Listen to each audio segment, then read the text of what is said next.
I also want to thank the audience. So this is the end of my run here, and my lovely colleague Vivian will be taking over for the rest of the day. But before that, we have another very seasoned cybersecurity professional joining us. So this gentleman has a career across the likes of NASA, Equinix, Tyvo in very senior leadership roles. So George will be joining us in a second to share some ideas around the different concepts and ways of thinking about insider threats. So it's quite an interesting topic. George, you're online? I am. Can you hear me okay, John? I can hear you perfectly. Thank you for Awesome. joining us. Excellent. So good afternoon, everybody. I really happy to be here. So again, thank you, Shemaine and the Privasec team to have me on board today. So I'm here to talk about insider threat and whether or not we need a paradigm shift. A spoiler alert, the answer is yes. And so I'm hoping to share my insights around this area of security that sometimes is subtle, but critically important for CISOs and security leaders and security programs. So this is meant to be a gotcha slide, right? As all of us are security practitioners, we're well aware of the headlines that we see every day almost in the news and the media. These costs are real. All right, they are due to cyber breaches, and they incur costs everything from incident response and forensic services, lawyer fees, attorney fees, IT resources, cyber insurance premiums, and regulatory fines. Now, these are some of the very globally recognized logos, but I would submit to this audience that none of us would want to be in the headlines. Similarly, right? So again, it's just the world that we live in. Unfortunately, is a lot of breaches happening to many organizations. So it's critically important that we have strong security programs. One takeaway that I would say from this slide is for public companies, especially those that are in highly regulated like financial services or healthcare, things like that, board of directors are held fiduciary responsibilities liable. They can be held criminally liable if they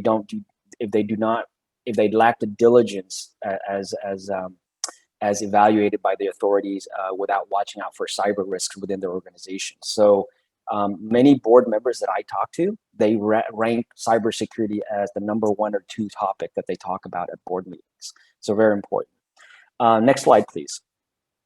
So let's talk about sizing of the problem, right? We, as security practitioners, we're so in the trenches every day with our teams and with our management and our leaders that sometimes it's kind of hard to say, hey, what is the scope and size of this problem? So if we're talking about insider threats, which is defined as users, so it could be employees, contractors, even third parties, anybody and everybody who has access to your network, your applications, or your data, treat them as an insider, right? And any one of those users is able to hack your system because they have already access into the systems and whatnot. So they can cause a lot of breach. So the data that we see is virtually 1 out of every 3 breaches are due to insiders. That's a very high number, right? That's a very high number. So there are certain things that we need to do in addition to protecting what I call the perimeter or the moats of the castle. What are we going to do inside the castle? We absolutely need a paradigm shift, right? So these are some of the examples I wanted to call out just to really emphasize that, hey, this isn't notional, this is not anecdotal, it's really happening to these organizations. Real quickly, at Trend Micro, they discovered an insider trying to sell 120,000 records, and they only discovered it because some of their customers reported to them of social engineering and phishing attacks against the customers. So this was a customer database that was sold to the black market, and those scammers, proceeded to try to social engineer and phish Trend Micro customers. So they found out after the fact. And Trend Micro, by the way, if nobody knows, they are a cybersecurity company. They do endpoint security, and they're pushing towards cloud security. So that's one example. Another example is SunTrust. SunTrust is a bank, a financial services organization in the United States. They found an employee trying to sell data, again, on the black market, 105 million customer records. This was an existing administrator within the system that had legitimate access. So this wasn't due to malware. It wasn't due to an exploit. It wasn't, anything other than they're using their access to steal data, surreptitiously. Desjardins, this is a credit union in Canada. Again, they were found to have about 4.2 million customer records being stolen, again, from an insider. These companies, both SunTrust and Desjardins, by the way, the cost associated with them having to respond to this was very high. Part of which was millions of customers, they had to go and offer up credit reporting monitoring services, of course, free of charge to those customers who were breached by these incidents. Very, very critical. One last thing I do want to call out on this slide is government agencies, even the Central Intelligence Agency, the CIA, the world famous CIA in the US, they're not immune, right? So they had a leak, and this specifically one was leaked to WikiLeaks. I think most of us know WikiLeaks, but they had a system administrator leaked information to WikiLeaks. But this one was interesting because it wasn't due to, it wasn't, the motivation was not done for monetary gain. It was done for political reasons. So I think, these examples, these real world examples really paint a picture of what can happen to any of us out there. So here's an example that I like to call out. Fort Knox, the world famous Fort Knox, if anybody doesn't know, is where the United States government, stores its gold bullion depository, right? This is the gold that stands behind the money that's floating around in the economy, right? Some interesting facts about Fort Knox I like to share, because I think this is a good example for this topic that we're talking about, is very multiple perimeters before you get inside the building. There's no one single person that knows the combination to the vault. It does have its own special police force that's constantly monitoring the doors, gates, and fences. And it stores about $190 billion worth of gold. And these are all gold bars, right? So similar to most of our organizations, we put up fences, we put up doors, we put up moats and whatnot. But what happens when the attackers are already inside the building, right? That means a lot of the defenses that we've invested in and worked so hard to put up is relegated to be obsolete, right? So Fort Knox is a good example of that. But Fort Knox, they take it to another level in terms of fences within fences, doors within doors, locked room within locked rooms. So it's just a very interesting, analogy to how we all try to, secure our organizations.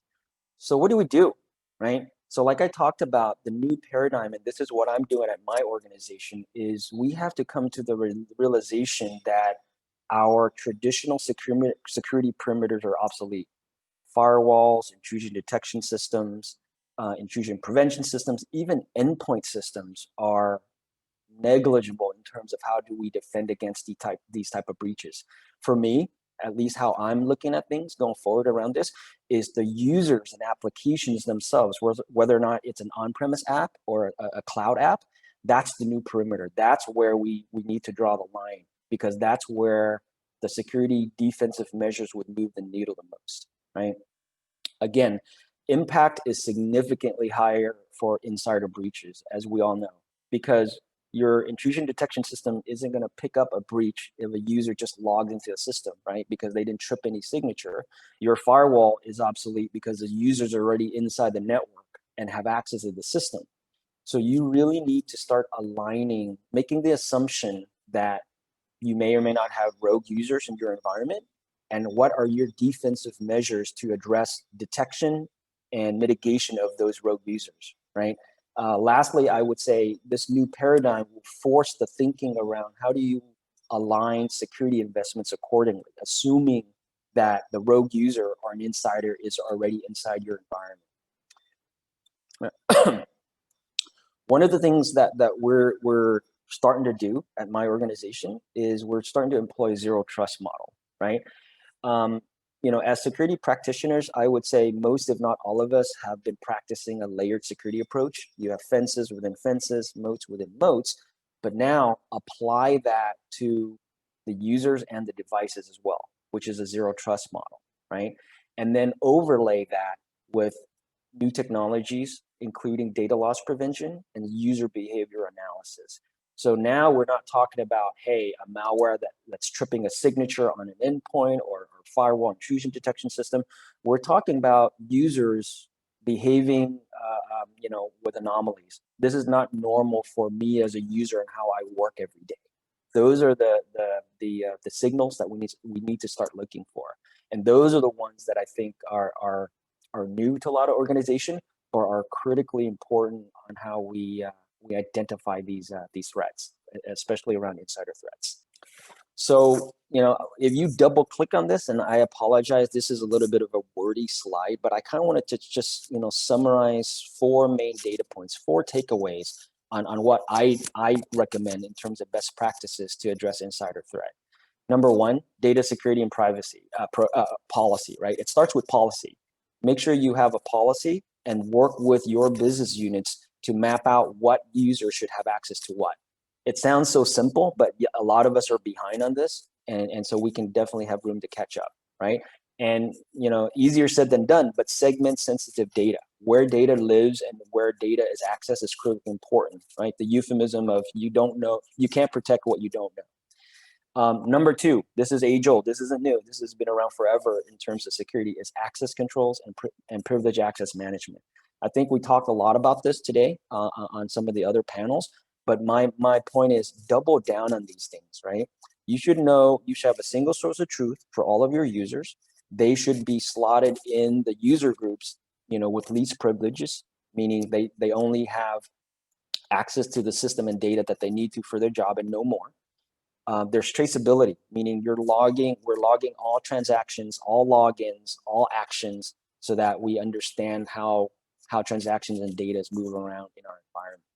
And then, of course, simple but very effective is ensure terminated user accounts are compliant with policy, meaning they're turned off the day that they need to be turned off. A lot of times I've seen organizations where simple things like user exits from organizations are just not done, and you end up with these orphaned accounts. Orphaned accounts are really bad, especially when it comes to insiders, right? 3, we talked about it, right? The number 3 and 4 are things that I think move the needle significantly when it comes to insider threat. So consider investing in data loss prevention and user behavioral analysis solutions, right?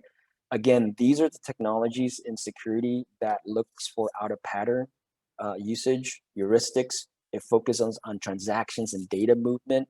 We talked a little bit earlier about, hey, is it an anomaly if a user decides to download 2 gigabytes worth of data onto a thumb drive one day?